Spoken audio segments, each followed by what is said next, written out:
தேசிய பேரிடர் மேலாண்மை ஏஜென்சி நட்மா இந்த ஆண்டு நாடு முழுவதும் வெப்பம் தொடர்பான 47 நோய் சம்பவங்கள் பதிவாகியுள்ளதாக தெரிவித்துள்ளது. இதில் உயிரிழப்புகள் ஏதும் பதிவாகவில்லை. இதனிடையே நேற்று ஒரு புதிய சம்பவம் பதிவாகியுள்ளது. மேலும் இந்த சம்பவங்களில் 43 பேர் வெப்பம் காரணமாக ஏற்படும் சோர்வினாலும் 4 பேர் கடுமையான வெப்ப தாக்குதல்களாலும் பாதிக்கப்பட்டவர்கள் ஆவர். அது மட்டுமின்றி மாநில வாரியாக பார்க்கும்போது சிலாங்கூரில் பதிவான 12 சம்பவங்களே மிக உயர்ந்த எண்ணிக்கையாகும்.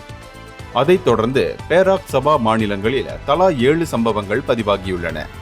மற்ற மாநிலங்களில் குறைவான சம்பவங்களே பதிவாகியுள்ளன. வயது வாரியாக பார்க்கும்போது 22 சம்பவங்கள் 13 வயதினருக்கும், 24 சம்பவங்கள் பெரியவர்களுக்கும், ஒரு சம்பவம் முதியவருக்கும் ஏற்பட்டுள்ளது.